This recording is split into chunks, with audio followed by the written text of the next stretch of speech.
The late afternoon sun cast long, golden shadows across the immaculate lawns of St. Bartholomew's Vicarage, where the annual summer fete was proceeding with the sort of gentle, organized chaos that only an English village could produce. The scent of freshly cut grass mingled with the aroma of Victoria sponge and Earl Grey tea, while the distant sound of the village brass band's enthusiastic, if somewhat wavering rendition of Jerusalem provided a patriotic backdrop to the festivities.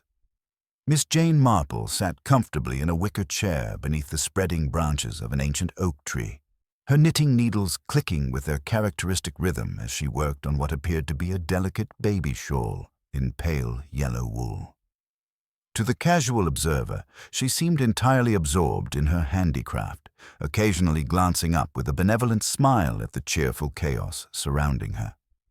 Those who knew her well, however, might have noticed the sharp intelligence behind her mild blue eyes as they took in every detail of the scene before her with the precision of a naturalist studying specimens in their native habitat. The afternoon had unfolded with the predictable charm of such village occasions. Children raced between the stalls with sticky fingers and grass-stained knees, while their parents engaged in the sort of polite social warfare that revolved around whose roses were most magnificent and whose jam had achieved the perfect set. The coconut shy was doing a brisk trade under the supervision of Major Blackwood, a retired military man whose bark was considerably worse than his bite, while the white elephant stall had become the center of intense negotiations as villagers attempted to rehome their unwanted treasures with diplomatic tact. Presiding over it all with the grace of a seasoned hostess was Mrs. Eleanor Ashworth, the vicar's wife, a woman who possessed that rare combination of genuine warmth and natural authority that made her indispensable to village life. She was handsome rather than beautiful, with prematurely silver hair that she wore in an elegant chignon, and the sort of understated style that spoke of good breeding rather than fashion consciousness. Her movements through the crowd were fluid and purposeful, a word here, a smile there, orchestrating the afternoon's events with the skill of a conductor leading a well-rehearsed orchestra. "Miss Marple, how delightful to see you," Mrs. Ashworth said, pausing beside the elderly detective's chair. Her voice carried that particular quality of cultured warmth that made everyone feel they were her special confidant. "I do hope you're finding everything to your satisfaction. The weather has been so cooperative, though I confess I was rather worried about those clouds this morning." "Indeed, my dear, you've done a wonderful job with the arrangements," Miss Marple replied, looking up from her knitting with genuine appreciation. "The village is fortunate to have someone with your organizational talents, though I imagine it must be quite a responsibility, ensuring everything runs smoothly." A fleeting expression crossed Mrs. Ashworth's features, something that might have been weariness, or perhaps something deeper. "Oh, one manages," she said lightly, though her fingers toyed absently with the small silver locket at her throat. "Though I must confess, Miss Marple, that sometimes I feel rather like someone reading a mystery novel who has inadvertently glimpsed the final page. One knows how the story ends, you see, long before the other characters have worked it out for themselves." Miss Marple's knitting needles paused for the briefest moment. It was an oddly specific metaphor, delivered with such casual elegance that it might easily have been dismissed as mere social pleasantry. Yet there was something in Mrs. Ashworth's tone, a note of resignation, perhaps, or even of foreknowledge, that struck Miss Marple as worthy of attention. "How intriguing," Miss Marple murmured, "though I've always found that even when one thinks one knows how a story will end, there are often surprises along the way. Human nature, I find, is delightfully unpredictable." Mrs. Ashworth's smile was enigmatic. "Perhaps, though some endings, I fear, are more inevitable than others." She glanced across the garden toward where her husband, Reverend Arthur Ashworth, was engaged in earnest conversation with Mrs. Hartwell about the church roof fund. "But listen to me, going on about such morbid subjects at our lovely fete. Do try the lemon drizzle cake, Miss Marple. Mrs. Pemberton has quite outdone herself this year." As Mrs. Ashworth moved away to address some minor crisis involving the tombola prizes, Miss Marple found herself studying the woman's retreating figure with increased interest. In her long experience of village life, she had learned that the most innocent conversations often contained the most significant revelations, and Mrs. Ashworth's curious observation about knowing endings had the quality of a confidence shared, whether intentionally or not. The afternoon continued its pleasant course, though Miss Marple noticed several undercurrents that might not have been apparent to a less observant eye. There was young Timothy Hartwell, recently returned from university with what his mother described as unsettling modern ideas, engaged in what appeared to be an increasingly heated discussion with Major Blackwood about politics. Mrs. Dorothy Hartwell herself seemed unusually flustered as she supervised the tea tent, her usual efficiency compromised by frequent glances toward her son and the Major. Dr. Benedict Hale, the village's new general practitioner, moved through the crowd with the slightly overwhelmed air of someone still learning the intricate social geography of rural life. As the shadows began to lengthen, and the golden afternoon light took on the deeper hues of approaching evening, Mrs. Ashworth appeared once more, this time making her way toward the small wooden platform that had been erected near the rose garden for the afternoon's announcements. "Ladies and gentlemen," she called, her clear voice carrying easily across the garden, "if I might have your attention for just a moment." The crowd gradually quieted, turning expectant faces toward the platform.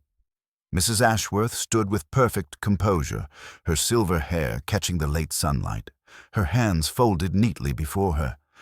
"I wanted to thank you all for making this afternoon such a tremendous success," she continued. "The generosity of this community never ceases to amaze me, and I'm delighted to announce that we've raised nearly £400 for the Church Restoration Fund." Appreciative murmurs rippled through the crowd, and several people began to applaud. But Mrs. Ashworth held up a gentle hand. "Before we begin clearing away, however, I have one final announcement to make," she said, her voice taking on a curiously formal tone. "As some of you may know, Arthur and I have been giving considerable thought to our future here in the village. We've reached a decision that I believe will surprise some of you, though perhaps not all." Miss Marple felt a small chill that had nothing to do with the evening air. There was something in Mrs. Ashworth's manner, a sense of finality, of words carefully chosen for maximum impact, that seemed oddly at variance with the cheerful atmosphere of the fete. "However," Mrs. Ashworth continued, glancing down at a small piece of paper in her hands, "I find that some announcements are better made in private. If you'll excuse me for just a moment, I need to retrieve something from the house." She stepped down from the platform with the same graceful composure she had maintained throughout the afternoon, leaving behind a crowd of puzzled faces and speculative whispers. Miss Marple watched as Mrs. Ashworth walked toward the vicarage, noting the determined set of her shoulders and the way she clutched that small piece of paper as if it contained something of vital importance. 20 minutes passed, then 30. The crowd began to grow restless, children became fractious, and Reverend Ashworth appeared increasingly agitated as he made repeated trips to the house, calling his wife's name with growing concern. It was Mrs. Hartwell who suggested they organize a proper search, and it was young Dr. Hale who found her in the small study at the back of the vicarage where she kept her correspondence and managed the endless details of parish life. She was seated at her writing desk, slumped forward over what appeared to be a letter, her silver hair spilled across the blotter like liquid mercury. Dr. Hale's strangled cry brought everyone running, though Miss Marple moved more slowly than the others, her mind already working through the implications of what they were likely to find. When she finally entered the study, stepping carefully around the cluster of shocked villagers, she saw that Mrs. Eleanor Ashworth would never finish her final announcement. The woman who had spoken so mysteriously of knowing how stories ended had reached the conclusion of her own tale, and as Miss Marple stood in the doorway of that quiet room, she reflected that some endings, as Mrs. Ashworth had observed, were indeed more inevitable than others. The question now was whether this particular ending had been as inevitable as it appeared, or whether someone else had decided to write the final chapter for her. The peaceful afternoon in the village had taken a decidedly sinister turn, and Miss Marple suspected that before this matter was resolved, many carefully guarded secrets would be brought into the unforgiving light of scrutiny. The vicar's wife, who knew the ending, had met her own, but the story she had inadvertently begun was far from over. The news of Mrs. Ashworth's death spread through the village with the peculiar swiftness that accompanies genuine shock. Within the hour, the cheerful chaos of the garden fete had transformed into something altogether more sinister, as groups of villagers clustered together in hushed conversation, their voices carrying that particular quality of excitement that tragedy seems to inspire in otherwise respectable people. Miss Marple had positioned herself on a garden bench near the rose beds, her knitting providing perfect camouflage for her watchful attention. She had learned long ago that in the immediate aftermath of death, people revealed more about themselves than they would ever admit under formal questioning, and the current scene was proving remarkably instructive. Dr. Hale emerged from the vicarage looking pale and shaken, his professional composure barely concealing what was clearly his first encounter with sudden death in what had been a peaceful practice. He approached Constable Jenkins, who had arrived with the flustered air of a man more accustomed to mediating disputes over garden boundaries than investigating fatalities. "Natural causes, you think, Doctor?" Jenkins asked hopefully, though his tone suggested he was prepared for disappointment. Dr. Hale hesitated, glancing at the assembled villagers. "I'd prefer to reserve judgment until after a proper examination, but I will say that Mrs. Ashworth appeared in excellent health earlier this afternoon. No signs of distress or illness whatsoever. Except for that peculiar announcement she was planning," Major Blackwood interjected, having approached close enough to overhear. "Said it would surprise some people, though perhaps not all. Rather ominous way to put things, wouldn't you say?" Mrs. Dorothy Hartwell, who had been supervising the hasty clearing of the tea tent, hurried over with the breathless urgency of someone bearing important intelligence. "I spoke to Eleanor just before she went into the house," she declared. "She seemed different somehow, distracted, and she kept fingering that little silver locket of hers. Never used to wear jewelry much, our Eleanor." "A weak heart," Mrs. Pemberton announced with the authority of someone who collected medical diagnoses like pressed flowers. "I always said she did too much. All that organizing, all that responsibility. The heart simply gives out under pressure." Timothy Hartwell recently returned from university with what his mother described as unsettling modern ideas, shifted uncomfortably. "Really, you're all being rather ghoulish. The poor woman is dead. Surely we should wait for proper medical examination before inventing theories." "Theories?" Major Blackwood's military bearing stiffened.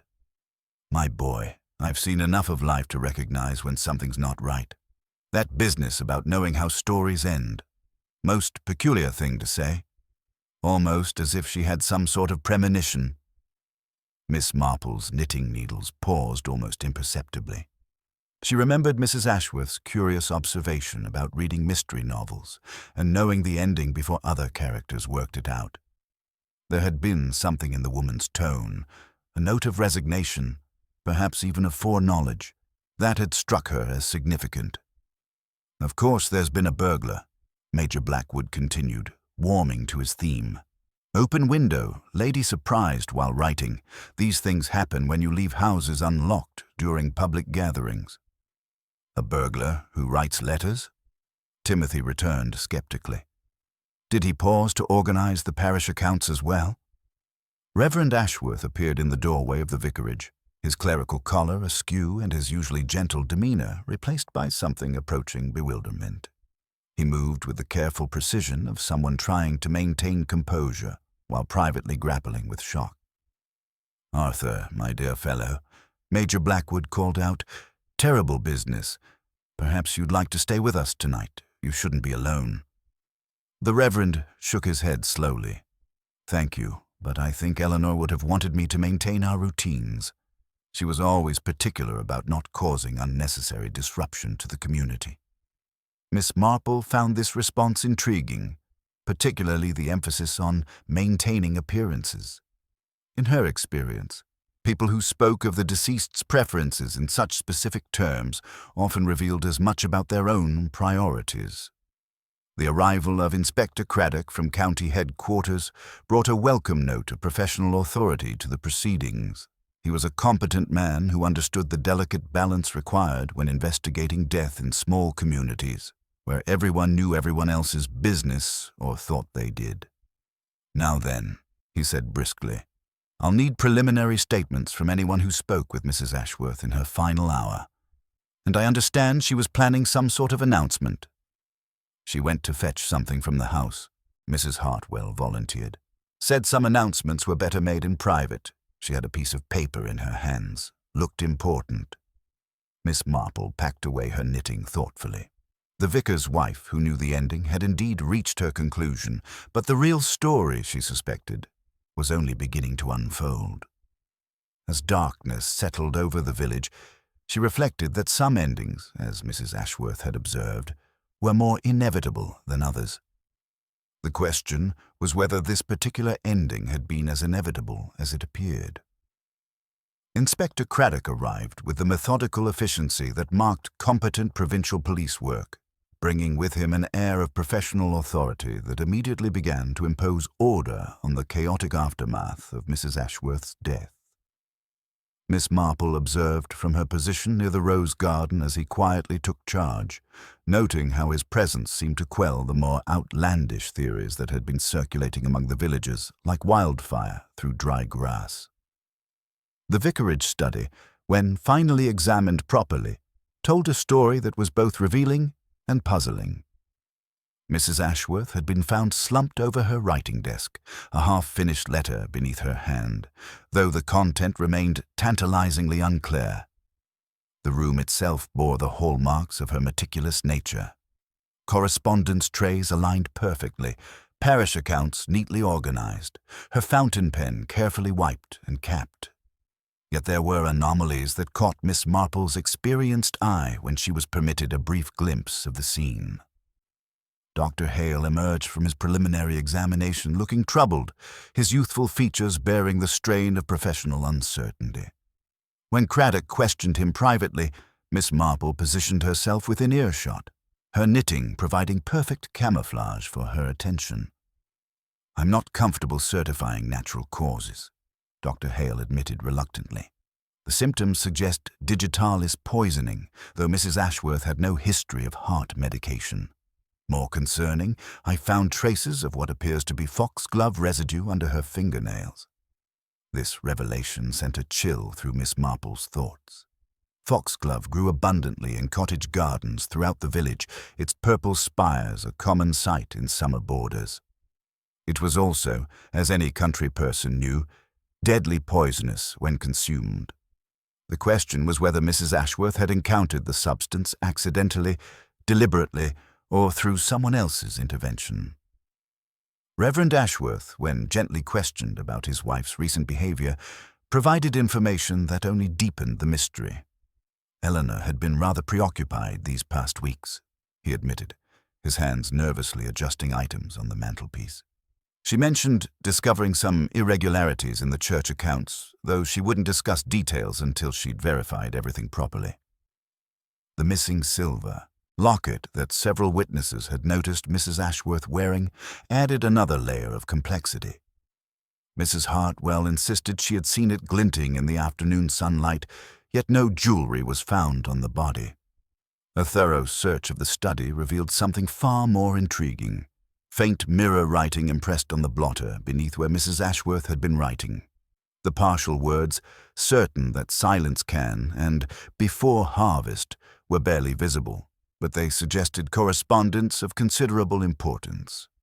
Timothy Hartwell, approached separately by Inspector Craddock, provided crucial context for these discoveries. "Mrs. Ashworth spoke to me last week about financial discrepancies in the Restoration Fund," he revealed with the earnestness of youth.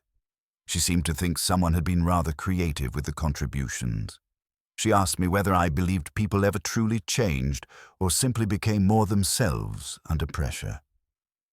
Miss Marple found this philosophical question particularly revealing. It suggested Mrs. Ashworth had been grappling with fundamental concerns about someone's character, someone whose true nature had perhaps revealed itself in disappointing or alarming ways. The village postmistress, Mrs. Wiggins, when diplomatically questioned, added another piece to the puzzle.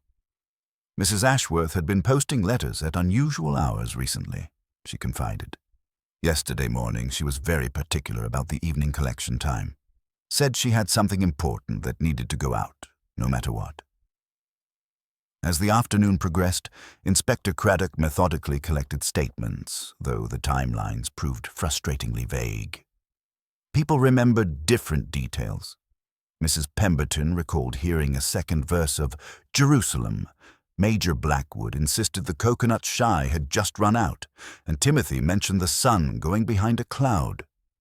Only Reverend Ashworth's observation that his wife had looked back and smiled carried any emotional weight.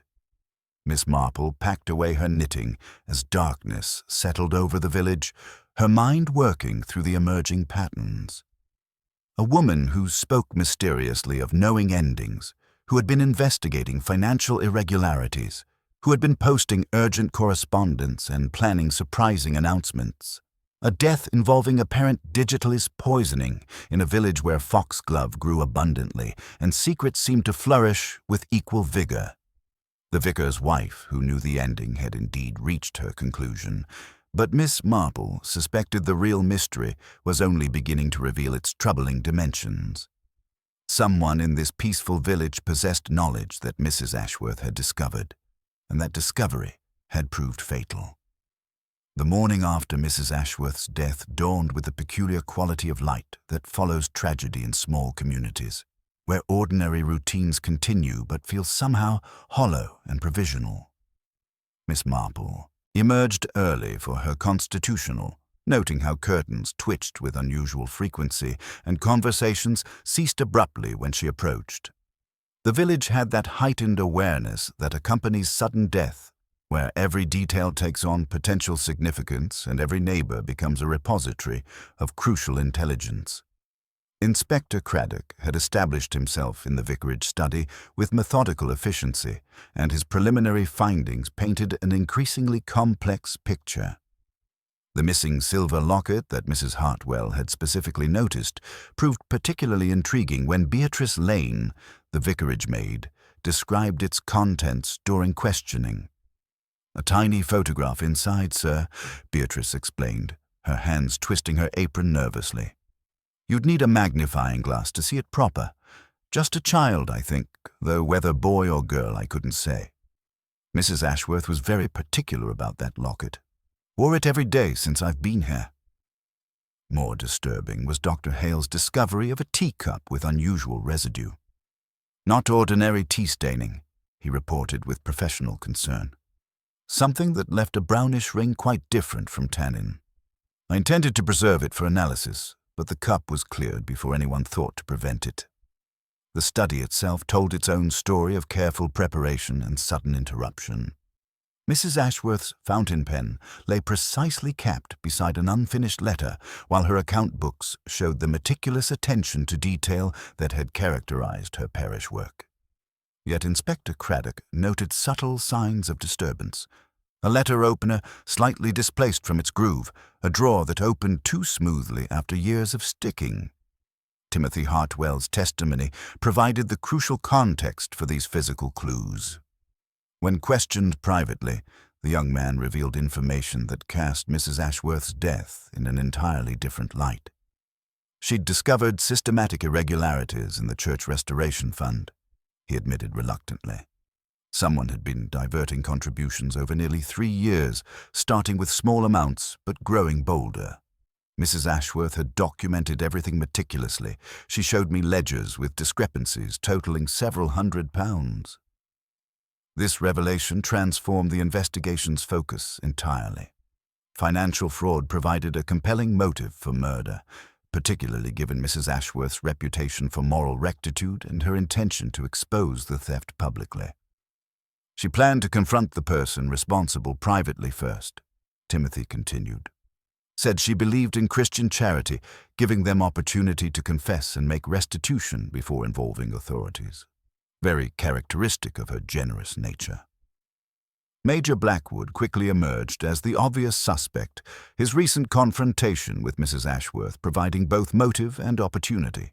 Their dispute over restoration, fund accounting, had been witnessed by several villagers, and the Major's explosive temperament was well documented throughout the community. Questioned my figures, she did, Major Blackwood declared indignantly when Inspector Craddock pressed him. Called my accounting unconventional and demanded to verify every expenditure. Impertinence from a vicar's wife, I said so plainly.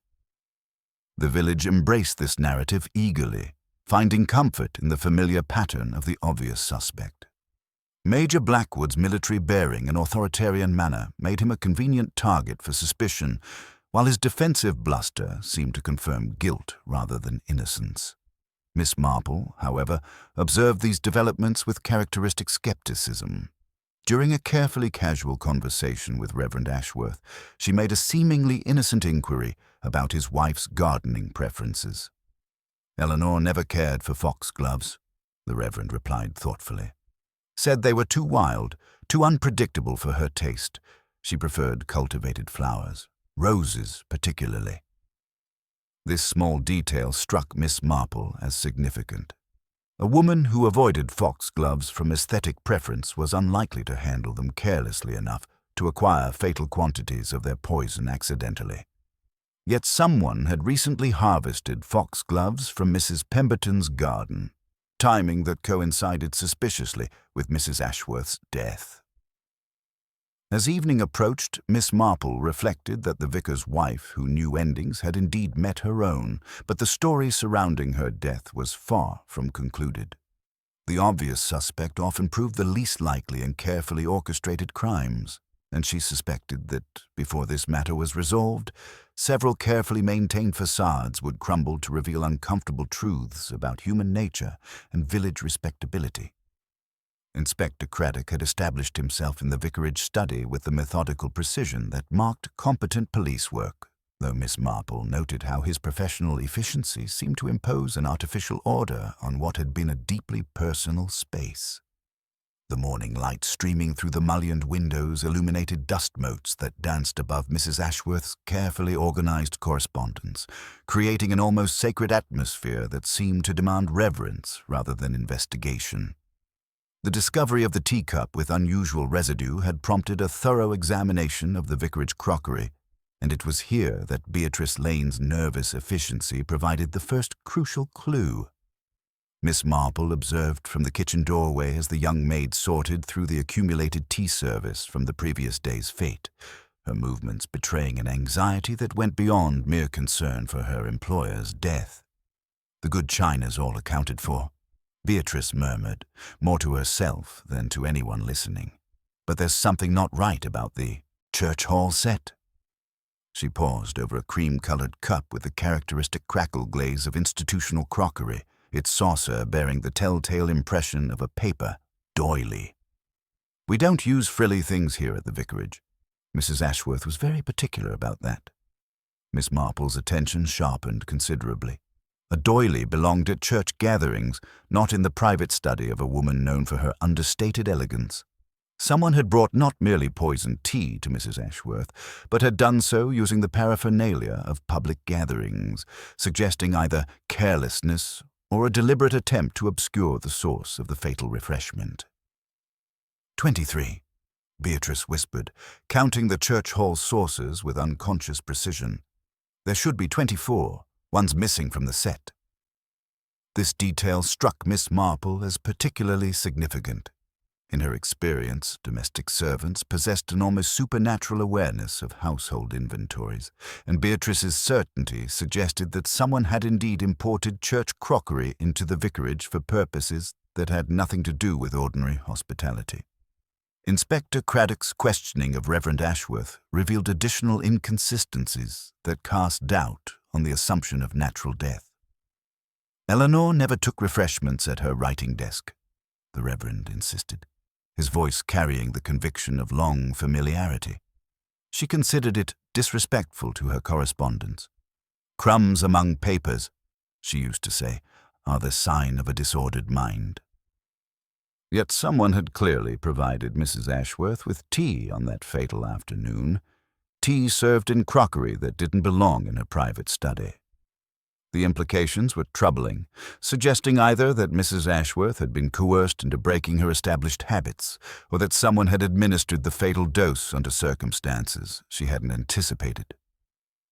Mrs. Wiggins from the post office provided another piece of the puzzle when she approached Miss Marple with information that had been troubling her conscience.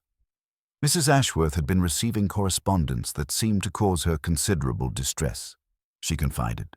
3 letters bearing London postmarks, and each time one arrived, she would go quite pale and ask specifically about the evening collection times.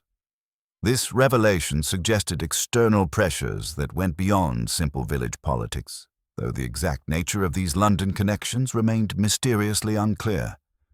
More intriguing still was Beatrice's reluctant admission that Mrs. Ashworth had been receiving evening visitors during the past month. "Always when the Reverend was out on parish calls," Beatrice explained nervously.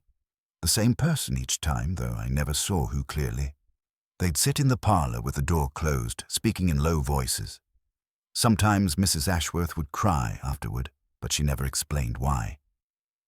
The pattern of clandestine meetings suggested emotional manipulation or blackmail rather than simple financial fraud, though the connection to the Church Restoration Fund irregularities remained tantalizingly unclear. Someone had been causing Mrs. Ashworth considerable distress through private confrontations, yet she had continued to receive them willingly, behavior that implied either moral obligation or emotional vulnerability.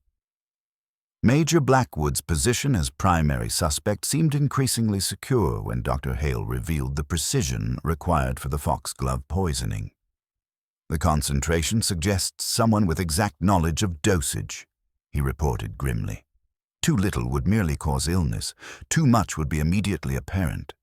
This was calculated to appear natural while ensuring fatal results." The Major's military background included chemical warfare training, a fact he admitted grudgingly when pressed. Combined with his access to the Restoration Fund money and his public disputes with Mrs. Ashworth, the evidence seemed to point inexorably toward his guilt. The village embraced this narrative with evident relief, finding comfort in having a clear target for their anxieties and suspicions. Miss Marple, however, found herself troubled by a detail that everyone else had overlooked. During her careful examination of Mrs. Ashworth's writing desk, she noticed something that cast the entire crime in a different light.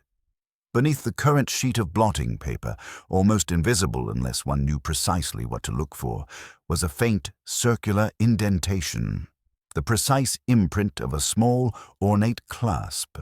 The missing silver locket had left its mark on the blotter, but the positioning was crucial. The impression lay directly beneath where Mrs. Ashworth's left hand would have rested while writing, suggesting she had been fidgeting with the locket as she composed her final, incomplete letter. More significantly, the indentation was beneath the mirror writing that had impressed through from her correspondence, indicating the locket had been present during her last conscious moments. This tiny detail contradicted the narrative of simple theft or sudden poisoning. If the locket had been removed after Mrs. Ashworth was incapacitated, its impression would not appear in this precise location. Instead, it suggested that she had been wearing and handling the locket while writing, and that it had been removed during or immediately after the fatal encounter. The implications were profound. Someone had been intimate enough with Mrs. Ashworth to share tea in her private study. Someone she trusted sufficiently to break her established habits about refreshments at her writing desk. The missing locket, containing what Mrs. Hartwell remembered as her most precious secret, had been taken not by a casual thief, but by someone who understood its significance. As evening approached and the village settled into the comfortable assumption of Major Blackwood's guilt, Miss Marple reflected that the vicar's wife, who knew endings, had indeed left behind crucial testimony. The tiny impression on the blotter, the imported church crockery, the pattern of secret meetings, all pointed to a crime of intimacy rather than opportunity. The obvious suspect was proving too convenient, and she suspected that before this matter was resolved, the village would discover that the most dangerous secrets were often hidden behind the most respectable facades. The real murderer was someone Mrs. Ashworth had trusted completely, someone who understood both her habits and her vulnerabilities well enough to exploit them fatally. The question now was which of the village's seemingly innocent residents possessed both the knowledge and the desperation necessary to commit such a carefully orchestrated crime. The morning after Mrs. Ashworth's death brought the peculiar quality of light that follows village tragedy, where ordinary routines continue but feel somehow provisional and charged with unspoken significance. Miss Marple emerged early for her constitutional, noting how conversations ceased abruptly when she approached and curtains twitched with unusual frequency. The village had acquired that heightened awareness that accompanies sudden death, where every detail takes on potential meaning and every neighbor becomes a repository of crucial intelligence. The church hall bore witness to the previous day's festivities with the melancholy air of celebration's aftermath. Mrs. Dorothy Hartwell presided over the clearing with military precision, her usual efficiency now carrying an undertone of brittle determination. Miss Marple approached with a neat parcel of scones, her mild expression masking keen attention to the domestic archaeology being conducted around the long trestle tables. "We'll have everything back to rights by evensong," Mrs. Hartwell announced to the assembled volunteers. "Standards, ladies. Grief mustn't be allowed to disorder proper standards." Her voice carried the authority of someone accustomed to organizing village life, though Miss Marple detected an unusual strain beneath the familiar competence. "Quite right, my dear," Miss Marple murmured, setting her scones beside the tea caddy. "Eleanor always prized maintaining standards, such a comfort to keep hands busy during difficult times." She paused, as if struck by an afterthought. "Your doilies were much admired yesterday, such dainty scalloped edges." Mrs. Hartwell's face brightened with reflexive pride. "Pattern Marguerite, number 43. A special order from London for the Women's Guild. We keep them under lock and key in the vestry." Miss Marple's attention drifted to the racks of cream-colored cups and saucers drying along the draining board. Each piece bore the institutional crackle glaze of church crockery, and she noted with interest that every saucer carried a small pencil number on its base. Practical bookkeeping at its most methodical. "Such a sensible system," she observed gently. "One can always tell a well-organized household by its attention to small details." "Numbering prevents loss after events," Mrs. Hartwell replied with evident satisfaction. "Pairs must match properly. We've maintained the system since my mother's time." Miss Marple's fingers hovered over a particular saucer whose underglaze showed the ghost of an erased marking. The porcelain had been abraded, clumsily smoothed, leaving only the faintest trace of what had once been clearly marked. She lifted it delicately, turning it toward the light streaming through the tall windows. "How conscientious," she said softly. "Though I find the human element sometimes tangles even the best systems. Someone borrows a piece, meaning to return it, and numbers become confused." The corresponding cup, boldly marked with a clear 12, stood 2 places along the rack, almost too obviously available. Miss Marple set down the saucer with careful precision, her mind filing away this small but significant discrepancy. Dr. Hale appeared in the doorway, his medical bag bumping against his knee and his usually composed demeanor showing signs of strain. "Reverend Ashworth asked me to check on everyone," he explained, his voice carrying the husky quality of exhaustion. "Yesterday's events were rather overwhelming." "How thoughtful," Mrs. Hartwell replied, "though I believe we're managing well enough. How is poor Arthur bearing up?" "As well as can be expected under the circumstances," Dr. Hale said carefully. "Though I must mention that Mrs. Ashworth consulted me several times recently about what she described as nervous exhaustion. She seemed particularly interested in the symptoms of various plant poisonings, claiming research for a parish newsletter on garden safety. This revelation struck Miss Marple as deeply significant.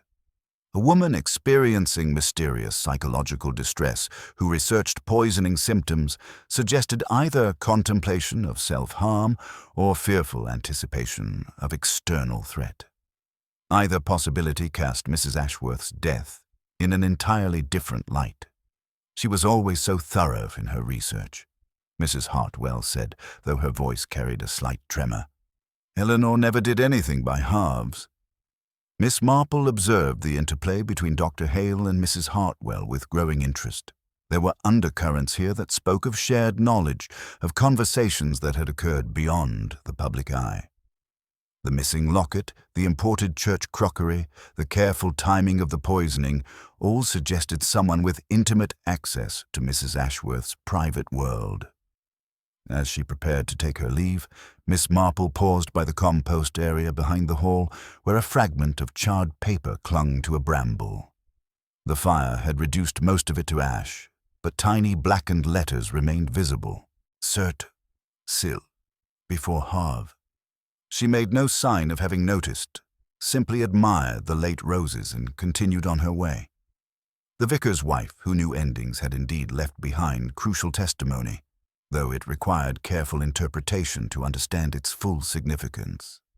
Someone in this peaceful village possessed both the knowledge and the desperation necessary to commit such an elaborately orchestrated crime, and Miss Marple suspected that before this matter was resolved, several carefully maintained facades would crumble to reveal the uncomfortable truths that lay beneath the surface of village respectability. Inspector Craddock's return to the vicarage study revealed a disturbing development that transformed the investigation's focus entirely.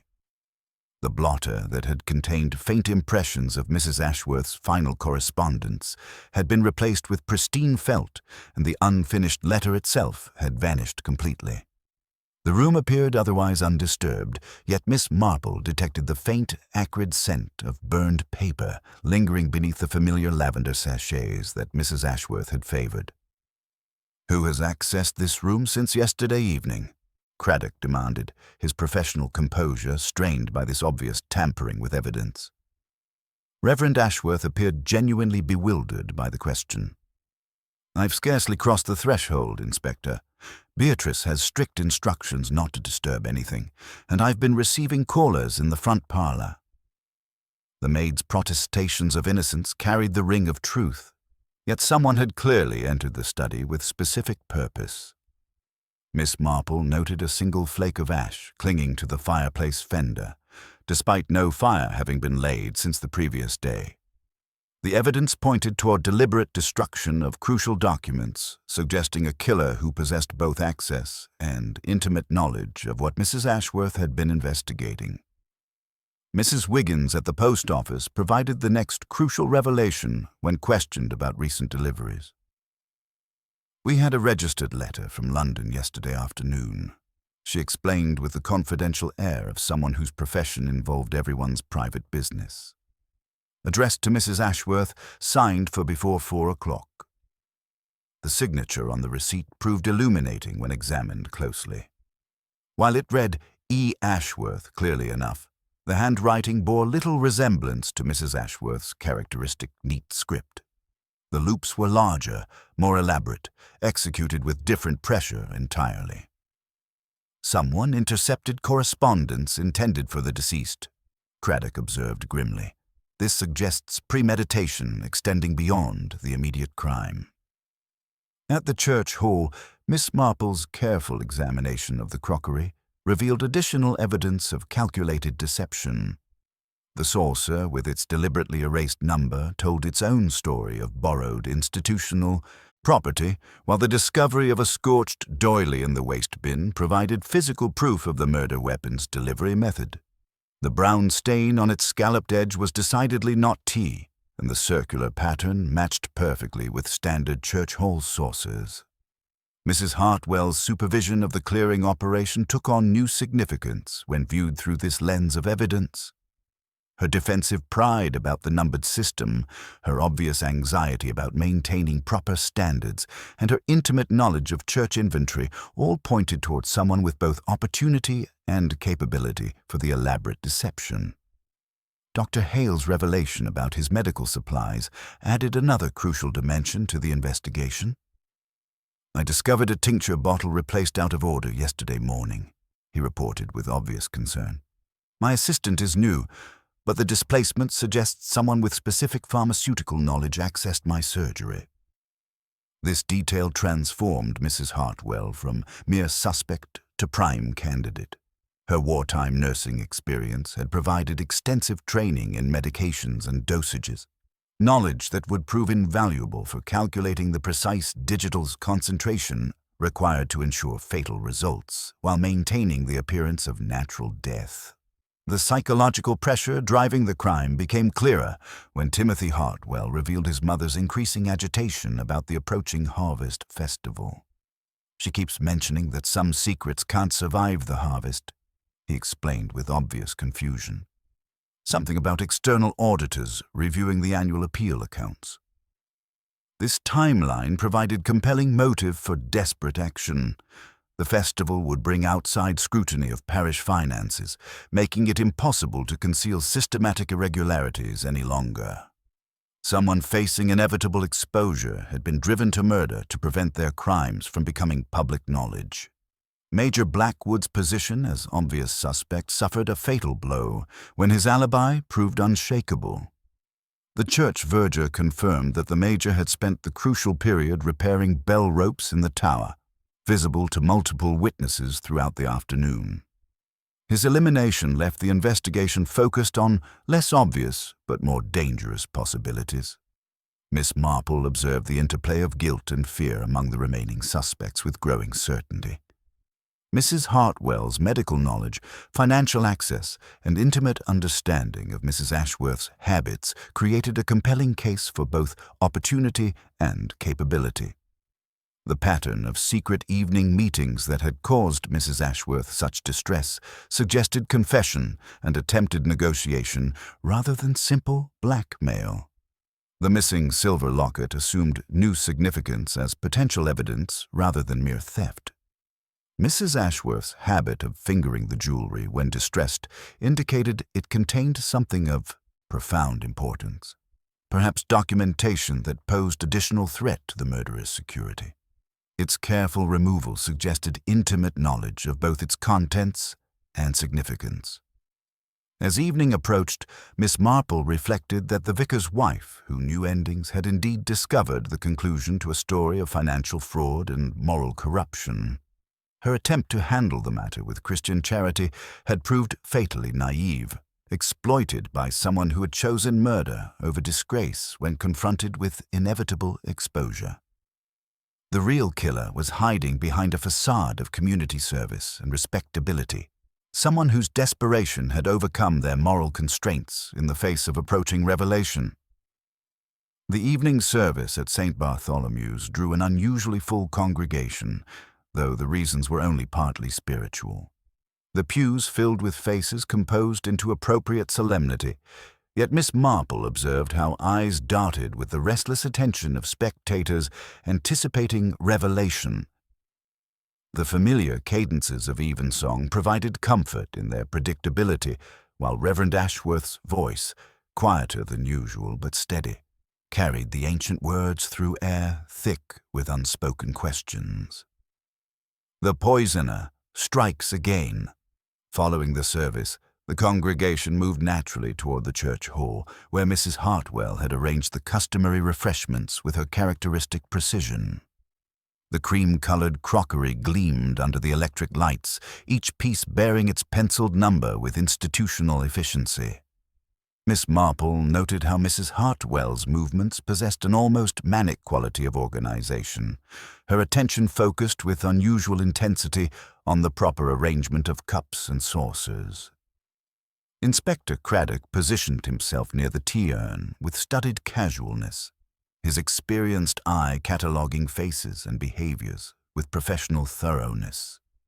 The atmosphere carried that peculiar tension of a community attempting normalcy while harboring collective suspicion about hidden dangers. Reverend Ashworth accepted his customary cup with quiet gratitude, requesting his usual 2 sugars from Mrs. Hartwell's careful attention. Miss Marple observed the exchange with growing unease, noting the particular saucer selected, one bearing the ghost of an erased number, its institutional marking deliberately obscured, yet still faintly visible to careful examination. The crisis unfolded with terrifying swiftness. Reverend Ashworth's face altered suddenly, not with dramatic collapse, but with that unmistakable blankness that follows recognition of mortal danger. His hand trembled violently as Dr. Hale rushed forward, immediately detecting the familiar bitter scent that confirmed everyone's worst fears. "Digitalis poisoning," Dr. Hale announced grimly after his swift examination. "A subtherapeutic dose, enough to cause distress without immediate fatality, but clearly intentional. Crucial evidence emerges." The discovery of a threatening note beneath the Reverend's saucer transformed the investigation entirely. Cut from newspaper headlines and assembled with malicious precision, the message read, "Silence is grace. Keep it, or others will fall." This crude attempt at intimidation suggested a killer growing increasingly desperate, someone who viewed Reverend Ashworth as a continuing threat to their security. The implication was clear. Mrs. Ashworth's death had been merely the first step in eliminating witnesses to whatever secret demanded such violent protection. Beatrice's breathless arrival with a telegram addressed to the deceased Mrs. Ashworth provided another crucial piece of evidence. The message, from one S. Wadsworth in Clerkenwell, read, "Returned documents posted as directed stop. Confirm receipt before harvest stop." Miss Marple's attention sharpened at the repeated reference to "before harvest." This phrase had appeared in various contexts throughout the investigation, suggesting a deadline that carried significance beyond mere agricultural celebration. Someone was operating under severe time pressure, driven to increasingly reckless actions by approaching exposure. Deeper secrets revealed. Inspector Craddock's methodical examination of the evidence revealed disturbing patterns of deception extending beyond simple financial fraud. The numbered crockery system had been deliberately manipulated, with inventory markings erased and replaced to conceal the source of the murder weapon. Someone with intimate knowledge of church procedures had exploited institutional familiarity for homicidal purposes. More troubling was Dr. Hale's discovery of systematic access to his medical supplies. The digitalis extract was removed with professional precision, he reported with obvious concern. Someone with pharmaceutical knowledge has been preparing for multiple poisoning attempts. Miss Marple found herself increasingly convinced that the crimes stemmed from secrets more complex than simple embezzlement. During a carefully casual conversation with Reverend Ashworth, she explored the possibility of deeper motivations driving the killer's desperation. Eleanor often spoke of carrying burdens not of her own making, the Reverend confided with evident pain. She believed in protecting people from the consequences of past mistakes, even when those people seemed undeserving of such loyalty. This revelation suggested Mrs. Ashworth had been guarding secrets that extended beyond financial irregularities. The missing silver locket, with its mysterious photograph, might contain evidence of historical indiscretions that someone was willing to kill repeatedly to conceal. Escalating danger. The pattern of evidence pointed toward a killer operating under multiple pressures: financial exposure, historical secrets, and now the additional burden of having committed murder to protect their position. The crude, threatening note and desperate second poisoning attempt suggested someone losing control, driven to increasingly reckless actions by mounting desperation. Miss Marple reflected that Mrs. Ashworth's cryptic observation about knowing endings had proved tragically prophetic. The vicar's wife had indeed glimpsed the conclusion of a story involving long-buried secrets and contemporary crimes, but her attempt to handle the matter with Christian charity had proved fatally naive. As the village settled into an uneasy evening, Miss Marple suspected that the approaching harvest festival would indeed bring revelations that someone was prepared to kill repeatedly to prevent. The poisoner had revealed themselves as ruthlessly determined, willing to eliminate anyone who threatened their carefully constructed deceptions. The investigation had entered its most dangerous phase, where desperation might drive the killer to even more dramatic actions. Miss Marple prepared herself for the final confrontation, knowing that before this matter was resolved, the peaceful village would discover just how far someone was willing to go to protect secrets that should never have been kept in the first place. The morning after Reverend Ashworth's poisoning brought a quality of stillness to the village that seemed almost unnatural, as if the very air had grown thick with collective held breath. Miss Marple emerged for her constitutional with characteristic punctuality, though her usual route took her past more front gardens than strictly necessary, her mild blue eyes noting which curtains twitched and which conversations ceased abruptly at her approach. The village had acquired that peculiar tension of a community where everyone suspected everyone else, yet no one dared voice their fears aloud. The aftermath of fear.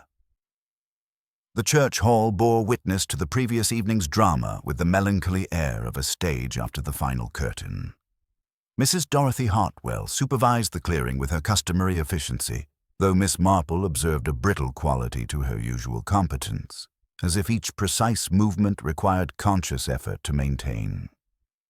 The cream-colored crockery gleamed under the morning light, each piece bearing its penciled number with institutional precision, yet something in Mrs. Hartwell's manner suggested these familiar objects had become sources of anxiety rather than comfort. Inspector Craddock had established himself in the vestry with methodical determination, his professional composure now driven by the urgency of preventing further attempts at murder. The pattern of evidence suggested a killer operating under extreme psychological pressure, someone whose carefully constructed facade was beginning to crumble with each desperate action. The crude, threatening note and botched second poisoning revealed a mind losing control, driven to increasingly reckless measures by the Ewampat's approaching deadline that everyone kept mentioning, but no one would clearly define. Miss Marple's gentle interrogation. Miss Marple's approach to investigation had always favored the indirect method, understanding that people revealed more about themselves through casual conversation than formal questioning. She positioned herself in Mrs. Pemberton's garden, ostensibly admiring the late roses while engaging in the sort of neighborly chat that formed the backbone of village intelligence gathering. Such a shock about poor Arthur, Mrs. Pemberton confided, her voice carrying that mixture of genuine concern and barely suppressed excitement that tragedy seems to inspire in otherwise respectable people. Though I must say, Miss Marple, I've been thinking about something rather disturbing. The revelation that followed transformed Miss Marple's understanding of the crime entirely. Mrs. Pemberton had indeed observed someone harvesting foxgloves from her garden on the morning of Mrs. Ashworth's death, but the identity of that person cast the entire investigation in a different light. It was Mrs. Hartwell, Mrs. Pemberton explained with obvious reluctance. I saw her quite clearly from my kitchen window, selecting the mature stems with such precision. At the time, I assumed she needed them for some church arrangement, but given recent events, this detail provided crucial confirmation of opportunity and knowledge. Mrs. Hartwell's wartime nursing experience would have taught her exactly which parts of the foxglove plant contained the highest concentration of digitalis and how to prepare it for maximum effectiveness while maintaining the appearance of natural death. The locket's revelation. Miss Marple's next conversation proved even more illuminating. She encountered young Timothy Hartwell near the post office, his usually confident demeanor replaced by obvious confusion and growing unease about his mother's increasingly erratic behavior. Miss Marple, he said with the earnestness of youth grappling with adult complexities, I've been thinking about Mrs. Ashworth's locket. Mother seemed particularly interested in it whenever she visited the vicarage. Under Miss Marple's gentle encouragement, Timothy revealed information that cast the missing jewelry in an entirely new light. Years ago, as a small child, he had been shown the locket's contents by Mrs. Ashworth herself, a tiny photograph of a baby that bore a striking resemblance to his mother. Mrs. Ashworth called it her little secret, Timothy explained with growing distress. She said some stories were too sad to tell, but too important to forget completely. I never understood what she meant until recently. This revelation suggested a connection between the two women that went far deeper than mere village acquaintanceship. The missing locket contained evidence of some historical secret that Mrs. Hartwell was desperate to conceal, something significant enough to drive her to murder when threatened with exposure. Financial desperation revealed. Inspector Craddock's methodical examination of the church accounts revealed the systematic nature of Mrs. Hartwell's deception. The Restoration Fund had been carefully manipulated over nearly 3 years, with contributions diverted to cover mounting personal debts that threatened complete financial ruin. The approaching Harvest Festival would bring external auditors to review the annual appeal accounts, making it impossible to conceal the theft any longer. The pattern of evidence painted a picture of escalating desperation. Mrs. Hartwell had been living beyond her means while maintaining the facade of village respectability, borrowing against future inheritance and using fraudulent claims about the Restoration Fund's success to secure additional loans. Mrs. Ashworth's discovery of the irregularities had posed an existential threat to this elaborate deception. The psychological unraveling. Dr. Hale's analysis of the medical evidence confirmed the calculated nature of the original crime versus the panic-driven second attempt. The first poisoning was precisely calibrated to appear natural, he reported to Inspector Craddock within Miss Marple's hearing. The second attempt used a sub-therapeutic dose, suggesting either loss of nerve or deliberate intimidation rather than murder. This distinction revealed a killer whose careful planning had given way to desperate improvisation. Someone who had committed the perfect crime was now making increasingly obvious mistakes, driven by psychological pressure that was overwhelming rational calculation. Miss Marple observed Mrs. Hartwell's deteriorating composure with growing concern. The woman who had once moved through village life with unshakable confidence now displayed the telltale signs of someone operating beyond their emotional limits. Her movements had acquired a jerky quality. Her usually perfect organization showed signs of strain, and her responses to innocent questions carried undertones of defensive hostility. The approaching crisis. The repeated references to before harvest now carried ominous significance as the festival deadline approached. Mrs. Hartwell was trapped between inevitable financial exposure and the mounting evidence of her crimes, driven to increasingly reckless actions by the approaching moment when all her deceptions would be revealed simultaneously. Miss Marple reflected that Mrs. Ashworth's mysterious observation about knowing endings had proved tragically prophetic. The vicar's wife had indeed glimpsed the conclusion of a story involving long-buried secrets and contemporary crimes, but her attempt to handle the matter with Christian charity had proved fatally naive when dealing with someone whose desperation had overcome all moral constraints. As the day progressed toward evening, Miss Marple prepared herself for the final confrontation. The evidence was mounting inexorably toward Mrs. Dorothy Hartwell as the poisoner who had killed Mrs. Ashworth and attempted to murder her husband. The approaching Harvest Festival would indeed bring a harvest of secrets, and Miss Marple suspected that before this matter was concluded, the village would discover just how far ordinary people could fall when faced with the choice between disgrace and murder.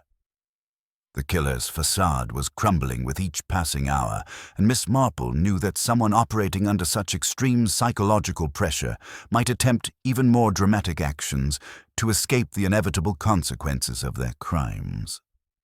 The final act of this tragic drama was about to begin, and she intended to be ready for whatever desperate measures Mrs. Hartwell might attempt in her last bid for freedom.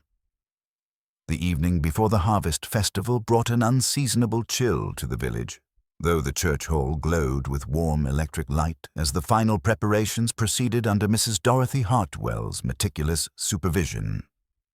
Miss Marple positioned herself near the tea service with her customary knitting, her mild blue eyes observing the familiar cream-colored crockery that gleamed with institutional precision, each piece bearing its penciled number like a badge of organizational efficiency. The gentle psychological test. Inspector Craddock had requested this gathering under the pretense of reviewing festival security arrangements, though Miss Marple recognized the familiar pattern of drawing all parties together for final resolution.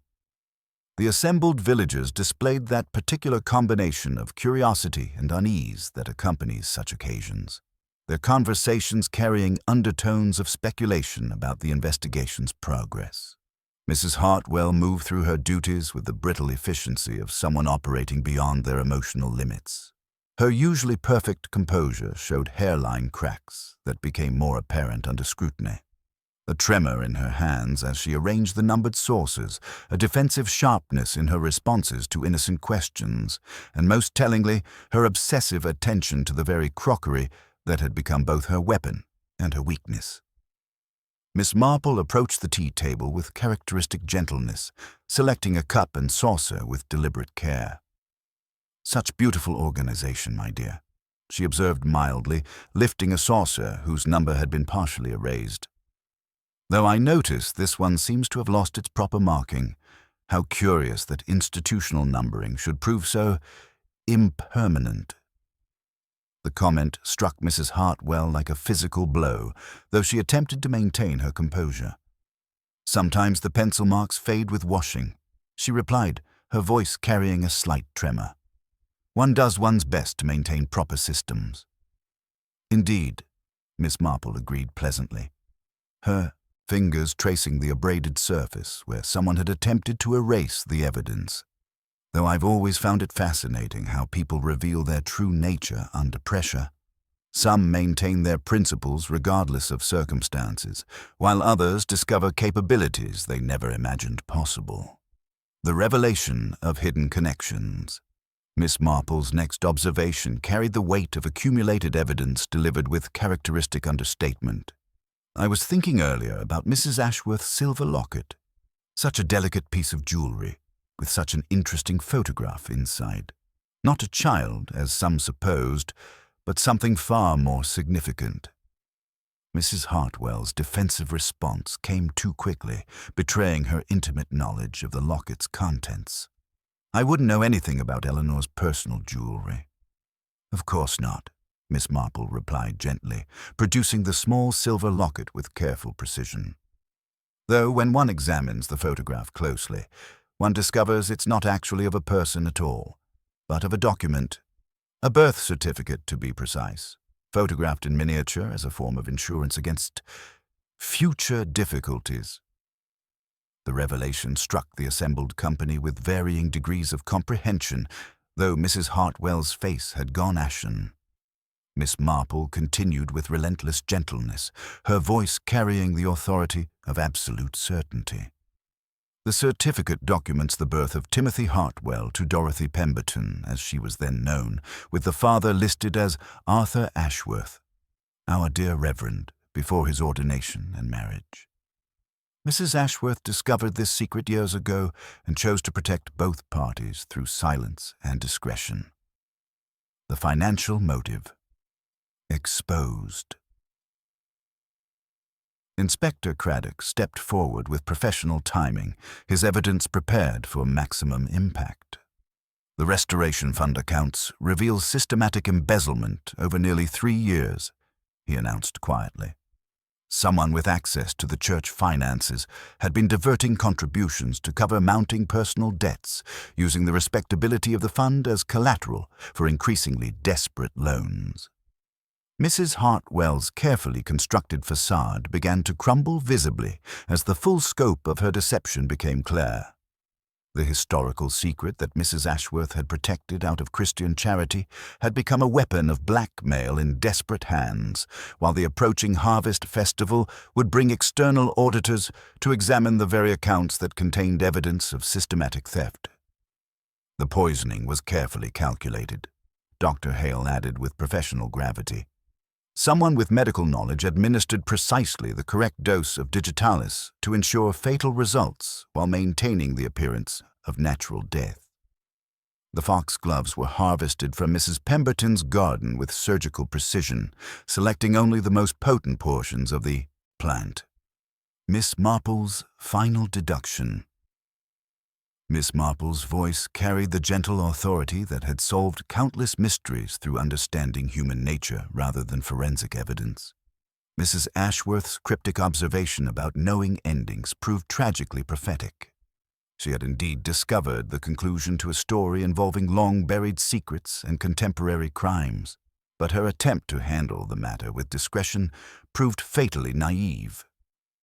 The psychological pressure was becoming unbearable for Mrs. Hartwell, whose movements had acquired the desperate quality of someone seeking any possible escape.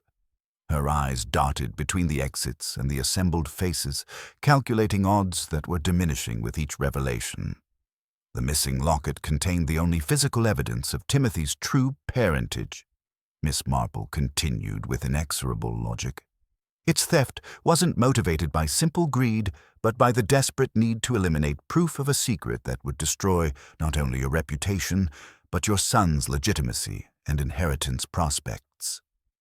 When Mrs. Ashworth threatened to expose both the historical secret and the financial fraud, murder became the only solution that preserved all your carefully constructed deceptions. The inevitable confession. The confession, when it finally came, poured out with the relief of someone who had been carrying unbearable burdens for decades.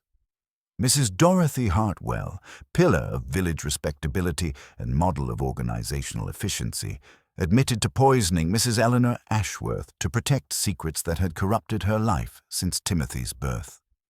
She was going to tell everyone, Mrs. Hartwell whispered, her voice breaking with accumulated strain. About Timothy's father, about the money I'd borrowed against the fund, about everything. I couldn't let my son suffer for my mistakes. I couldn't let him discover that his entire life was built on lies. The tragedy of misplaced maternal protection struck everyone present with profound sadness. A woman who had devoted her life to maintaining standards and protecting her son's future had ultimately destroyed both through her desperate attempts to preserve illusions that were always destined to crumble. The harvest of secrets. As Mrs. Hartwell was led away in custody, Miss Marple reflected on the bitter irony that the harvest festival would indeed bring a harvest of secrets, though not the celebration anyone had anticipated. The vicar's wife, who knew endings, had discovered the conclusion to a story of hidden shame and financial desperation, but her charitable attempt to protect others had proved fatally naive when dealing with someone whose desperation had overcome all moral constraints. The cream-colored crockery would be retired from service, its numbered efficiency forever tainted by association with calculated murder, while the restoration fund would require genuine restoration, rather than merely financial repair.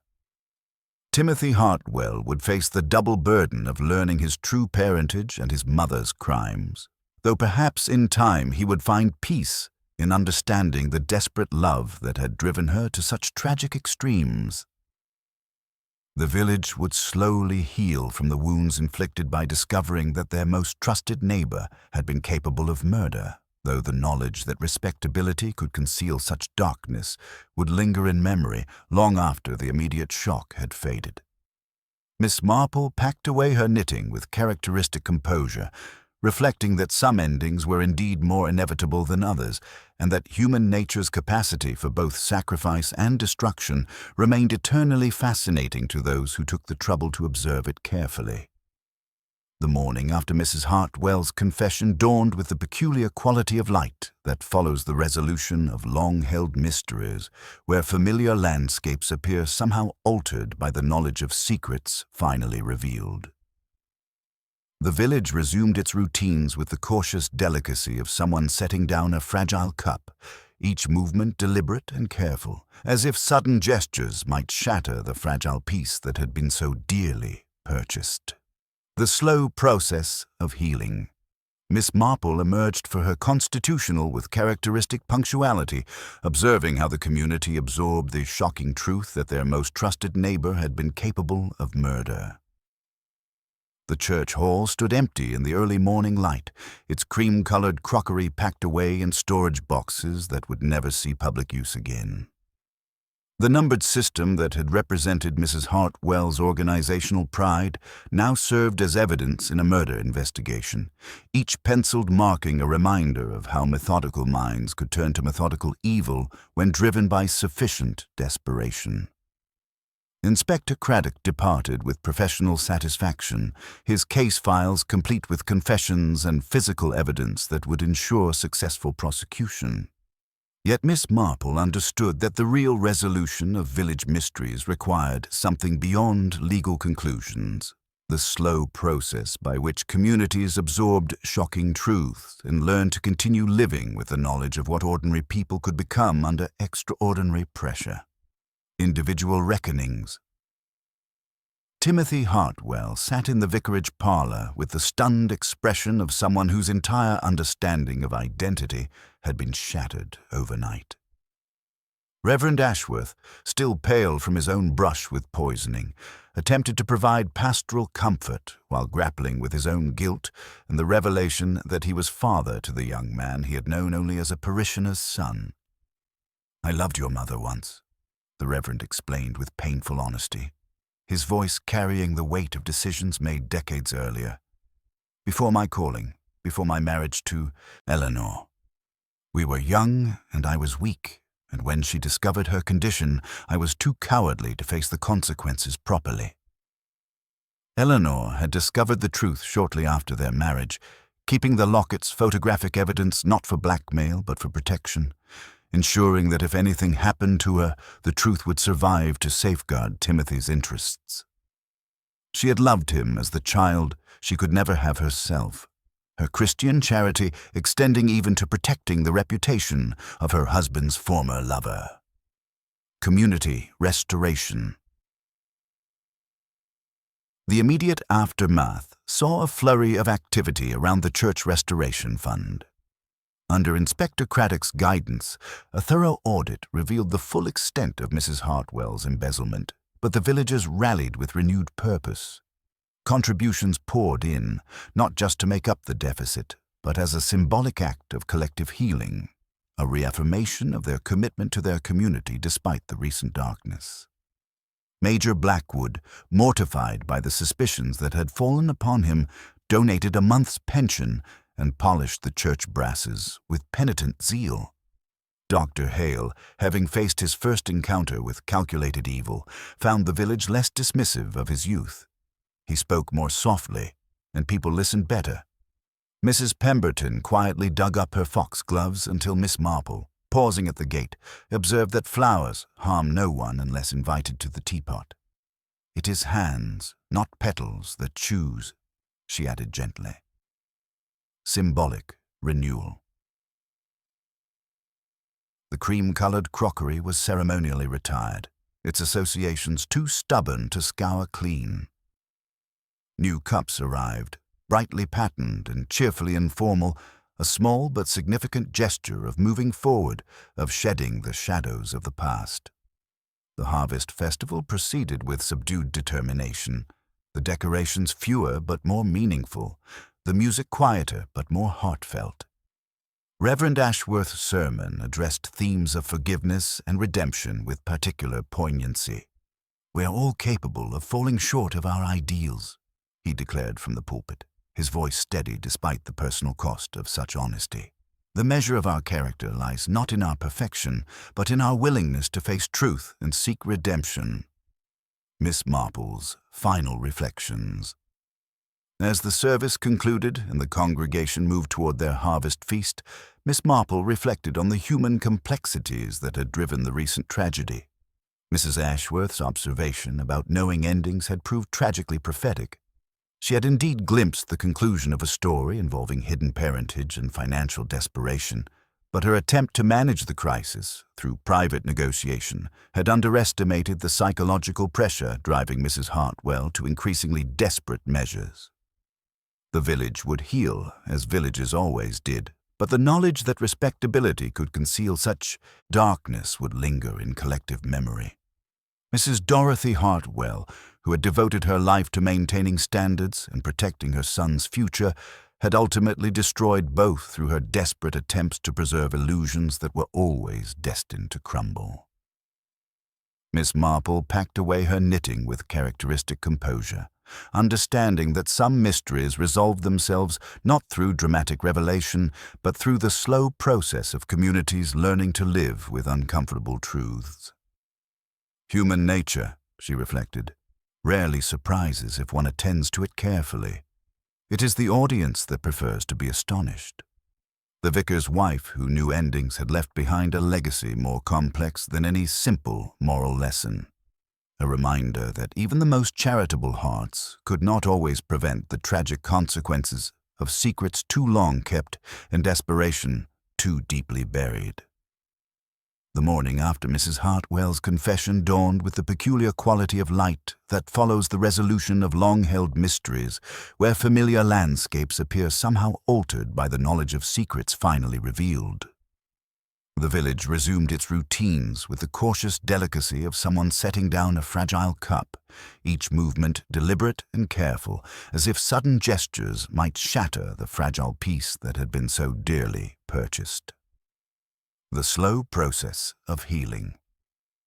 Miss Marple emerged for her constitutional with characteristic punctuality, observing how the community absorbed the shocking truth that their most trusted neighbor had been capable of murder. The church hall stood empty in the early morning light, its cream-colored crockery packed away in storage boxes that would never see public use again. The numbered system that had represented Mrs. Hartwell's organizational pride now served as evidence in a murder investigation, each penciled marking a reminder of how methodical minds could turn to methodical evil when driven by sufficient desperation. Inspector Craddock departed with professional satisfaction, his case files complete with confessions and physical evidence that would ensure successful prosecution. Yet Miss Marple understood that the real resolution of village mysteries required something beyond legal conclusions. The slow process by which communities absorbed shocking truths and learned to continue living with the knowledge of what ordinary people could become under extraordinary pressure. Individual reckonings. Timothy Hartwell sat in the vicarage parlor with the stunned expression of someone whose entire understanding of identity had been shattered overnight. Reverend Ashworth, still pale from his own brush with poisoning, attempted to provide pastoral comfort while grappling with his own guilt and the revelation that he was father to the young man he had known only as a parishioner's son. "I loved your mother once," the Reverend explained with painful honesty, his voice carrying the weight of decisions made decades earlier.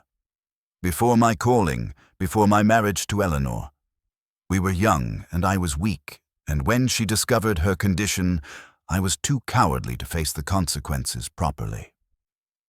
Eleanor had discovered the truth shortly after their marriage, keeping the locket's photographic evidence not for blackmail but for protection, ensuring that if anything happened to her, the truth would survive to safeguard Timothy's interests. She had loved him as the child she could never have herself, her Christian charity extending even to protecting the reputation of her husband's former lover. Community restoration. The immediate aftermath saw a flurry of activity around the Church Restoration Fund. Under Inspector Craddock's guidance, a thorough audit revealed the full extent of Mrs. Hartwell's embezzlement, but the villagers rallied with renewed purpose. Contributions poured in, not just to make up the deficit, but as a symbolic act of collective healing, a reaffirmation of their commitment to their community despite the recent darkness. Major Blackwood, mortified by the suspicions that had fallen upon him, donated a month's pension and polished the church brasses with penitent zeal. Dr. Hale, having faced his first encounter with calculated evil, found the village less dismissive of his youth. He spoke more softly, and people listened better. Mrs. Pemberton quietly dug up her foxgloves until Miss Marple, pausing at the gate, observed that flowers harm no one unless invited to the teapot. "It is hands, not petals, that choose," she added gently. Symbolic renewal. The cream-colored crockery was ceremonially retired, its associations too stubborn to scour clean. New cups arrived, brightly patterned and cheerfully informal, a small but significant gesture of moving forward, of shedding the shadows of the past. The harvest festival proceeded with subdued determination, the decorations fewer but more meaningful, the music quieter but more heartfelt. Reverend Ashworth's sermon addressed themes of forgiveness and redemption with particular poignancy. "We are all capable of falling short of our ideals," he declared from the pulpit, his voice steady despite the personal cost of such honesty. "The measure of our character lies not in our perfection, but in our willingness to face truth and seek redemption." Miss Marple's Final Reflections. As the service concluded and the congregation moved toward their harvest feast, Miss Marple reflected on the human complexities that had driven the recent tragedy. Mrs. Ashworth's observation about knowing endings had proved tragically prophetic. She had indeed glimpsed the conclusion of a story involving hidden parentage and financial desperation, but her attempt to manage the crisis through private negotiation had underestimated the psychological pressure driving Mrs. Hartwell to increasingly desperate measures. The village would heal, as villages always did, but the knowledge that respectability could conceal such darkness would linger in collective memory. Mrs. Dorothy Hartwell, who had devoted her life to maintaining standards and protecting her son's future, had ultimately destroyed both through her desperate attempts to preserve illusions that were always destined to crumble. Miss Marple packed away her knitting with characteristic composure, understanding that some mysteries resolve themselves not through dramatic revelation, but through the slow process of communities learning to live with uncomfortable truths. Human nature, she reflected, rarely surprises if one attends to it carefully. It is the audience that prefers to be astonished. The vicar's wife, who knew endings, had left behind a legacy more complex than any simple moral lesson, a reminder that even the most charitable hearts could not always prevent the tragic consequences of secrets too long kept and desperation too deeply buried. The morning after Mrs. Hartwell's confession dawned with the peculiar quality of light that follows the resolution of long-held mysteries, where familiar landscapes appear somehow altered by the knowledge of secrets finally revealed. The village resumed its routines with the cautious delicacy of someone setting down a fragile cup, each movement deliberate and careful, as if sudden gestures might shatter the fragile piece that had been so dearly purchased. The slow process of healing. Miss Marple emerged for her constitutional with characteristic punctuality, observing how the community absorbed the shocking truth that their most trusted neighbor had been capable of murder. The church hall stood empty in the early morning light, its cream-colored crockery packed away in storage boxes that would never see public use again. The numbered system that had represented Mrs. Hartwell's organizational pride now served as evidence in a murder investigation, each penciled marking a reminder of how methodical minds could turn to methodical evil when driven by sufficient desperation. Inspector Craddock departed with professional satisfaction, his case files complete with confessions and physical evidence that would ensure successful prosecution. Yet Miss Marple understood that the real resolution of village mysteries required something beyond legal conclusions, the slow process by which communities absorbed shocking truths and learned to continue living with the knowledge of what ordinary people could become under extraordinary pressure. Individual reckonings. Timothy Hartwell sat in the vicarage parlor with the stunned expression of someone whose entire understanding of identity had been shattered overnight. Reverend Ashworth, still pale from his own brush with poisoning, attempted to provide pastoral comfort while grappling with his own guilt and the revelation that he was father to the young man he had known only as a parishioner's son. "I loved your mother once," the Reverend explained with painful honesty, his voice carrying the weight of decisions made decades earlier. "Before my calling, before my marriage to Eleanor, We were young and I was weak, and when she discovered her condition, I was too cowardly to face the consequences properly. Eleanor had discovered the truth shortly after their marriage, keeping the locket's photographic evidence not for blackmail, but for protection, ensuring that if anything happened to her, the truth would survive to safeguard Timothy's interests. She had loved him as the child she could never have herself, her Christian charity extending even to protecting the reputation of her husband's former lover. Community restoration. The immediate aftermath saw a flurry of activity around the Church Restoration Fund. Under Inspector Craddock's guidance, a thorough audit revealed the full extent of Mrs. Hartwell's embezzlement, but the villagers rallied with renewed purpose. Contributions poured in, not just to make up the deficit, but as a symbolic act of collective healing, a reaffirmation of their commitment to their community despite the recent darkness. Major Blackwood, mortified by the suspicions that had fallen upon him, donated a month's pension and polished the church brasses with penitent zeal. Dr. Hale, having faced his first encounter with calculated evil, found the village less dismissive of his youth. He spoke more softly, and people listened better. Mrs. Pemberton quietly dug up her foxgloves until Miss Marple, pausing at the gate, observed that flowers harm no one unless invited to the teapot. "It is hands, not petals, that choose," she added gently. Symbolic renewal. The cream-colored crockery was ceremonially retired, its associations too stubborn to scour clean. New cups arrived, brightly patterned and cheerfully informal. A small but significant gesture of moving forward, of shedding the shadows of the past. The harvest festival proceeded with subdued determination, the decorations fewer but more meaningful, the music quieter but more heartfelt. Reverend Ashworth's sermon addressed themes of forgiveness and redemption with particular poignancy. "We are all capable of falling short of our ideals," he declared from the pulpit, his voice steady despite the personal cost of such honesty. "The measure of our character lies not in our perfection, but in our willingness to face truth and seek redemption." Miss Marple's final reflections. As the service concluded and the congregation moved toward their harvest feast, Miss Marple reflected on the human complexities that had driven the recent tragedy. Mrs. Ashworth's observation about knowing endings had proved tragically prophetic.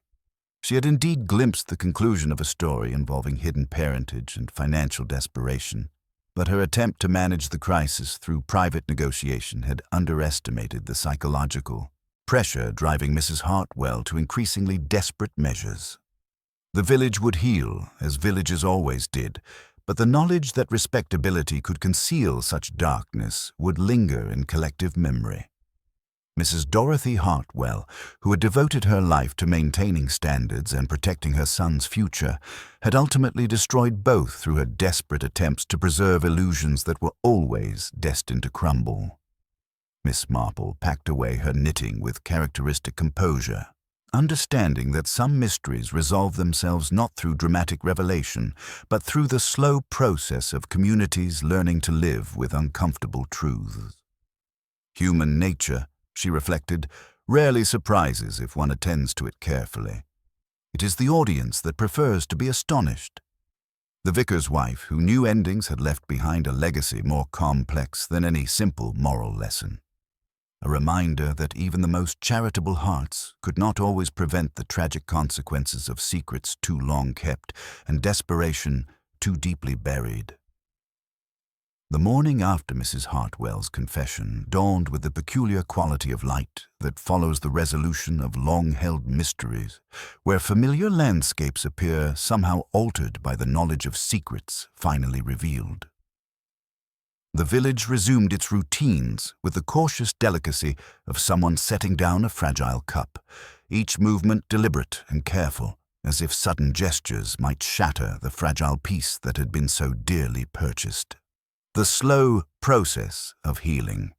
Miss Marple emerged for her constitutional with characteristic punctuality, observing how the community absorbed the shocking truth that their most trusted neighbor had been capable of murder. The church hall stood empty in the early morning light, its cream-colored crockery packed away in storage boxes that would never see public use again. The numbered system that had represented Mrs. Hartwell's organizational pride now served as evidence in a murder investigation, each penciled marking a reminder of how methodical minds could turn to methodical evil when driven by sufficient desperation. Inspector Craddock departed with professional satisfaction, his case files complete with confessions and physical evidence that would ensure successful prosecution. Yet Miss Marple understood that the real resolution of village mysteries required something beyond legal conclusions. The slow process by which communities absorbed shocking truths and learned to continue living with the knowledge of what ordinary people could become under extraordinary pressure. Individual reckonings. Timothy Hartwell sat in the vicarage parlor with the stunned expression of someone whose entire understanding of identity had been shattered overnight. Reverend Ashworth, still pale from his own brush with poisoning, attempted to provide pastoral comfort while grappling with his own guilt and the revelation that he was father to the young man he had known only as a parishioner's son. "I loved your mother once," the Reverend explained with painful honesty, his voice carrying the weight of decisions made decades earlier. "Before my calling, before my marriage to Eleanor. We were young, and I was weak, and when she discovered her condition, I was too cowardly to face the consequences properly." Eleanor had discovered the truth shortly after their marriage, keeping the locket's photographic evidence not for blackmail but for protection, ensuring that if anything happened to her, the truth would survive to safeguard Timothy's interests. She had loved him as the child she could never have herself, her Christian charity extending even to protecting the reputation of her husband's former lover. Community restoration. The immediate aftermath saw a flurry of activity around the Church Restoration Fund. Under Inspector Craddock's guidance, a thorough audit revealed the full extent of Mrs. Hartwell's embezzlement, but the villagers rallied with renewed purpose. Contributions poured in, not just to make up the deficit, but as a symbolic act of collective healing, a reaffirmation of their commitment to their community despite the recent darkness. Major Blackwood, mortified by the suspicions that had fallen upon him, donated a month's pension and polished the church brasses with penitent zeal. Dr. Hale, having faced his first encounter with calculated evil, found the village less dismissive of his youth. He spoke more softly, and people listened better. Mrs. Pemberton quietly dug up her foxgloves until Miss Marple, pausing at the gate, observed that flowers harm no one unless invited to the teapot. "It is hands, not petals, that choose," she added gently. Symbolic renewal. The cream-colored crockery was ceremonially retired, its associations too stubborn to scour clean. New cups arrived, brightly patterned and cheerfully informal, a small but significant gesture of moving forward, of shedding the shadows of the past.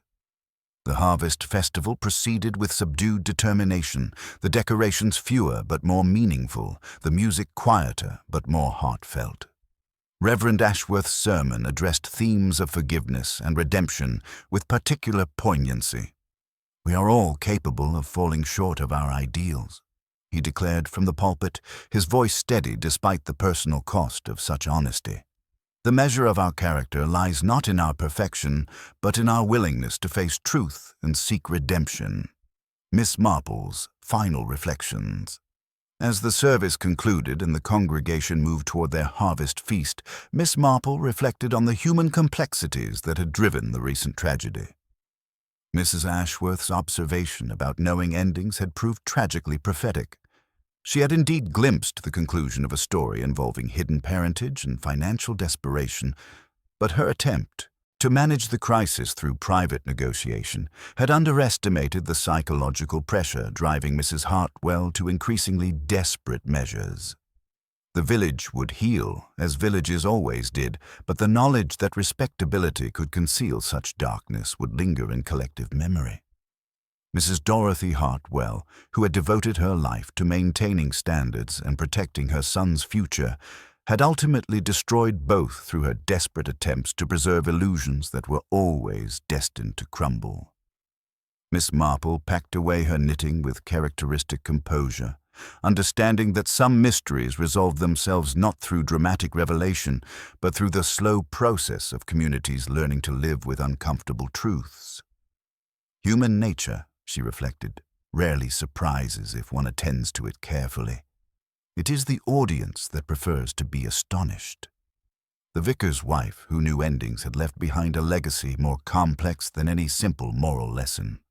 A reminder that even the most charitable hearts could not always prevent the tragic consequences of secrets too long kept and desperation too deeply buried.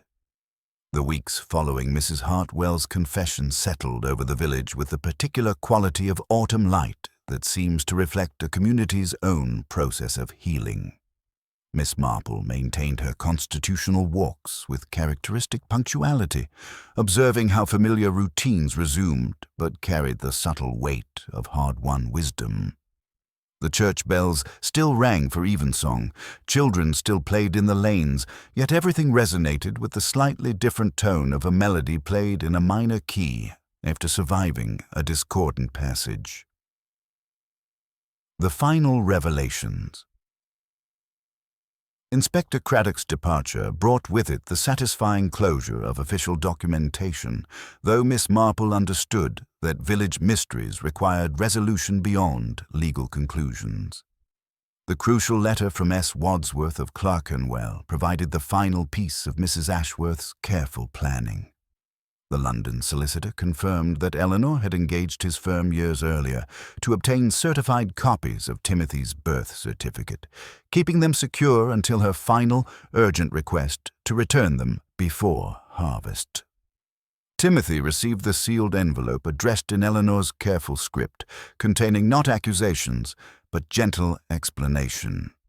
She had photographed the certificate in miniature for the locket, creating insurance against future difficulties while hoping the truth might someday be shared with compassion rather than revealed through scandal. Her final letter, partially burned but reconstructed from impressions on the blotter, had read, "I'm certain that silence cannot be called grace before harvest," her recognition that some secrets create pressures too dangerous to maintain indefinitely. Individual reconciliations. The revelation of Timothy's true parentage proved less traumatic than anyone had anticipated. Youth possesses remarkable resilience when faced with fundamental truths, and he found relief in understanding the desperate love that had driven his mother to such tragic extremes. His relationship with Reverend Ashworth evolved slowly from formal politeness to cautious affection, both men recognizing the need to build something genuine from decades-old deceptions. "I find the uncertainty was worse than any facts could be," Timothy confided to Miss Marple during one of her garden visits. "Mother's desperation makes sense now, though I wish she had trusted me with the burden rather than carrying it alone." Reverend Ashworth bore his guilt with stoic acceptance, his sermons taking on new depth as he grappled publicly with themes of forgiveness and redemption. His congregation responded to the hard-won authenticity that replaced his former gentle abstractions, finding comfort in a pastor who understood human frailty through personal experience. Community restoration. The village's response demonstrated the peculiar resilience of rural communities when scandal touches their own members. Rather than ostracizing the Hartwell family, neighbors quietly rallied to support Timothy through his mother's trial. The Church Restoration Fund was replenished through voluntary contributions that exceeded the original theft, transforming financial crime into an opportunity for collective generosity. Mrs. Pemberton replaced her foxgloves with a memorial rosebed dedicated to Mrs. Ashworth's memory. "Eleanor always preferred cultivated flowers," she explained to Miss Marple. "Said they represented human effort toward beauty rather than nature's dangerous accidents." The new church crockery arrived in cheerful patterns that banished the institutional severity of the numbered system, while the Women's Guild quietly retired the scalloped doilies that had become associated with murder. the deeper understanding. Miss Marple's final reflection centered on Mrs. Ashworth's mysterious observation about knowing endings before other characters work them out. The vicar's wife had possessed the tragic gift of foresight, recognizing that some secrets create psychological pressures too great for ordinary human nature to withstand. Her attempt to manage the crisis through private negotiation had been motivated by Christian charity, but had fatally underestimated the desperation driving Mrs. Hartwell toward increasingly extreme measures. The cream-colored crockery, with its methodical numbering system, had symbolized more than organizational efficiency. It represented Mrs. Hartwell's lifelong attempt to impose order on chaos, to maintain respectability through careful attention to proper procedures. When that facade cracked under approaching exposure, the very symbols of her competence became weapons of destruction. As winter approached and immediate shock faded into memory, Miss Marple reflected on the eternal patterns that made such tragedies both shocking and inevitable. Mrs. Dorothy Hartwell had discovered that love could drive ordinary people to extraordinary evil when faced with choosing between disgrace and violence. Her tragedy lay not in unique wickedness, but in being tragically human, someone whose virtues had been corrupted by circumstances that transformed protective instincts into murderous calculations. The vicar's wife who knew endings had left behind a legacy more complex than simple moral lessons. Her death served as a reminder that even charitable hearts could not always prevent the consequences of secrets too long kept and pressures too deeply buried. Miss Marple packed away her knitting with characteristic composure, understanding that the real mystery had never been who killed Mrs. Ashworth, but why ordinary people sometimes chose extraordinary evil when carefully constructed illusions collapsed. The village would remember this wisdom quietly, as communities preserve hard-won understanding, and perhaps future tragedies might be prevented by recognizing that secrets, like foxgloves, were beautiful but dangerous when handled carelessly.